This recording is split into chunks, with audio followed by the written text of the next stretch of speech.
ओम नमः शिवाय। नमस्कार दोस्तों, स्वागत है आप सभी का आपके अपने यूट्यूब चैनल खुशहाल ज़िंदगी में।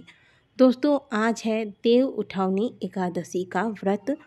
भगवान श्री हरि विष्णु संग माता लक्ष्मी और माता तुलसी की कृपा सदैव हम सभी पर बनी रहे, इसके लिए बहुत आवश्यक है कि हम सभी एकादशी व्रत के नियमों का पालन करते हुए इस व्रत को धारण करें।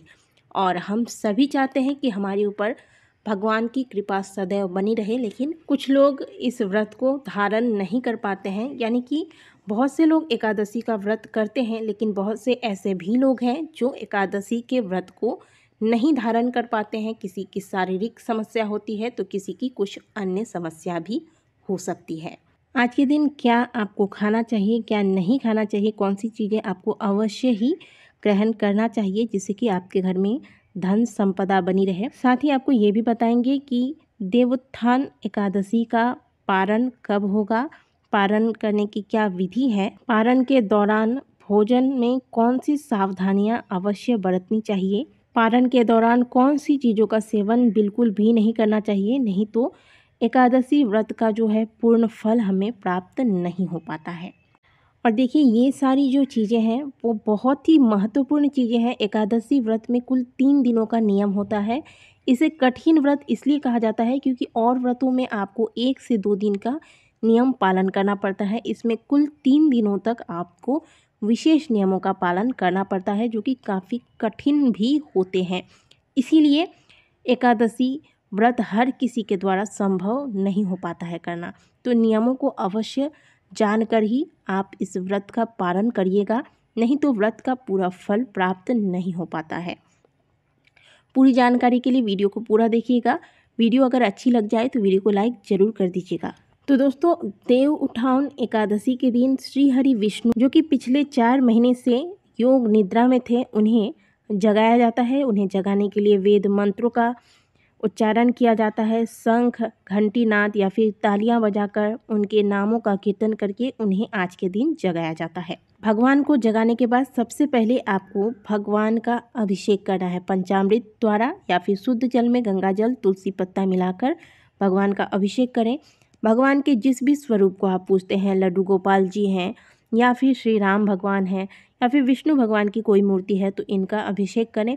एक बात ध्यान रखें कि राम भगवान का आप आज के दिन पूजन कर सकते हैं क्योंकि वे भी विष्णु भगवान के ही अवतार है, लेकिन राम भगवान के साथ तुलसी विवाह आपको संपन्न नहीं करना है, इससे आपको दोष लगेगा। तो आपको भगवान श्री हरि विष्णु का आज के दिन अभिषेक करना है। अभिषेक करने के पश्चात भगवान का सुंदर से श्रृंगार करें, भगवान को तिलक लगाएं, जनेऊ धारण करवाएं, पीले वस्त्र पहनाएं। भगवान को आज के दिन केसर चंदन का तिलक लगाएं। साथ ही तुलसी माता का भी सुंदर से श्रृंगार करें। तुलसी विवाह की जो पूरी विधि है वो हमने आपको पहले ही बता दी है, तो इस विधि के साथ आप तुलसी विवाह करें।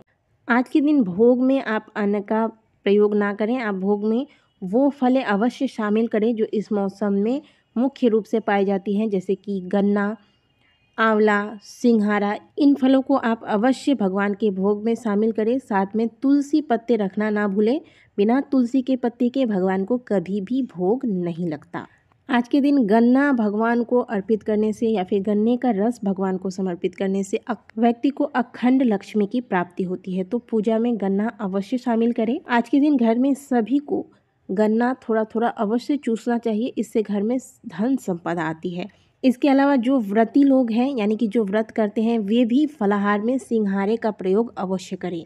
इसके अलावा आज के दिन कच्ची मूंगफलियां भी प्रभु को चढ़ाए जाते हैं। कुल मिलाकर कहने का अर्थ ये है कि इस मौसम में जो भी नए फल प्राप्त होते हैं आपको, वो सभी भगवान विष्णु को पहले अर्पित किए जाते हैं, इसके बाद हम इन्हें ग्रहण करते हैं। इसके अलावा यदि आपको गुड़ प्राप्त हो जाए तो गुड़ भी भगवान को भोग में लगाएं और स्वयं भी इस गुड़ का सेवन करें। साथ ही आंवला भी भगवान को अर्पित करने के बाद थोड़ा सा इसका सेवन अवश्य करें। देवउठावनी एकादशी के दिन इन सभी फलों को भगवान को अर्पित करने के बाद स्वयं ग्रहण करने से घर की धन संपदा जो है वह बनी रहती है। तो ये सारी चीज़ें आपको अवश्य आज के दिन ग्रहण करना है। बात करते हैं द्वादशी तिथि की। एकादशी का तो एक ही नियम है कि इस दिन आपको अनाज का सेवन कहीं भी किसी भी विधि से नहीं करना है, और अगले दिन द्वादशी तिथि पर हम अनाज का सेवन करके फिर इस व्रत का पालन करते हैं। पारण के लिए जो आप भोजन बनाते हैं, इसमें कई लोगों का ये कहना है कि पारण के दौरान चावल का सेवन नहीं किया जाता, जबकि असल नियम तो यही है कि पारण के दौरान, एकादशी पारण के दौरान आपको थोड़ी सी मात्रा में भी हो तो चावल का सेवन अवश्य करना चाहिए। पारण के लिए जो भी भोजन आप तैयार करते हैं वह आप सरसों के तेल में ना बनाकर घी में बनाएं, या फिर आजकल रिफाइंड ऑयल प्राप्त होता है, सनफ्लावर ऑयल वगैरह अलग अलग प्रकार के ऑयल आपको प्राप्त हो जाते हैं, तो इसका आप प्रयोग करें। पारण के भोजन में आपको लहसुन, प्याज, बैगन, मूली, मसूर की दाल, इन चीज़ों का भूल से भी सेवन नहीं करना है। साल की सबसे बड़ी एकादशी का व्रत आपने रखा है, इतना सुंदर व्रत रखा है, तो आप इन बातों का ध्यान अवश्य रखिएगा। पारण में भी आपको ये सावधानियां बरतनी है, इन चीज़ों का सेवन नहीं करना है।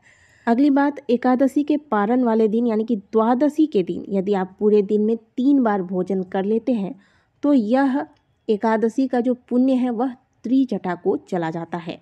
त्रिजटा का वर्णन रामायण में आता है, जो कि माता सीता का हरण करके जब लंका ले जाकर अशोक वाटिका में रखा था, वहाँ माता सीता के पास त्रिजटा नाम की एक राक्षसी थी जो कि माता की पहरेदारी करती थी। माता त्रिजटा वह देव आत्मा थी, लेकिन किसी श्राप के वजह से उन्हें राक्षसी का शरीर धारण करना पड़ा था। और भगवान श्री राम ने त्रिजटा को यह वरदान दिया हुआ है कि जो भी व्यक्ति एकादशी के नियमों का उल्लंघन करेगा और एकादशी के पारण वाले दिन 3 समय भोजन करेगा, उसके द्वारा किए गए एकादशी व्रत का पुण्य त्रिजटा को प्राप्त हो जाएगा।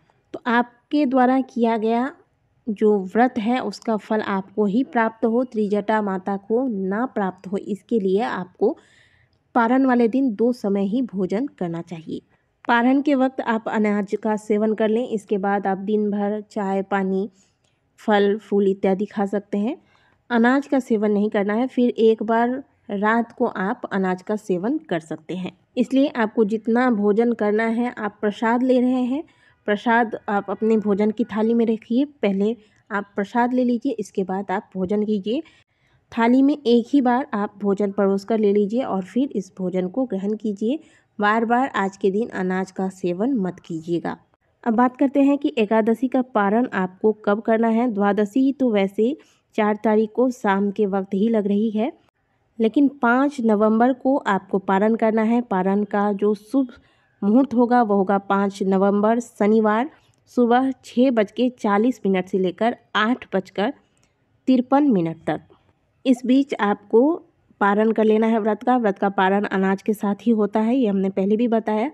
और पारण करने से पहले कुछ न कुछ दान अवश्य निकालिएगा। ब्राह्मण के निमित्त एकादशी तिथि में फलों का दान तो होता ही है, तो द्वादशी के दिन पारण करने से पहले आप, वैसे तो ब्राह्मण भोज कराया जाए तो ये बहुत ही उत्तम होता है, लेकिन यह संभव नहीं होता, तो आप एक ब्राह्मण के भोजन योग्य कच्चे अनाज आप निकाल कर रख दें, थोड़ा सा आप द्रव्य दक्षिणा रख दें। इसके बाद आप व्रत का पालन करें। संभव हो तो जो आप भोजन तैयार करते हैं शुद्धता से तैयार करें और इस भोजन को पहले भगवान को भोग लगाएं। थोड़ा सा भोजन आप गौ माता को खिला दें, इसके बाद आप ब्राह्मण के निमित्त दान निकाल कर फिर आप व्रत का पारण करें। तो इस विधि से आपको व्रत का पारण कर लेना है। इसके बाद आपका व्रत जो है वह पूर्ण माना जाता है। तो दोस्तों, पारण के दौरान इन नियमों का पालन अवश्य कीजिएगा जो आपको बताया गया है। वीडियो अच्छी लगी हो तो वीडियो को लाइक कीजिएगा, कमेंट बॉक्स में जय श्री हरि विष्णु अवश्य लिखिएगा। मिलते हैं आपसे अगले वीडियो में, तब तक के लिए ओम नमः शिवाय, हर हर महादेव।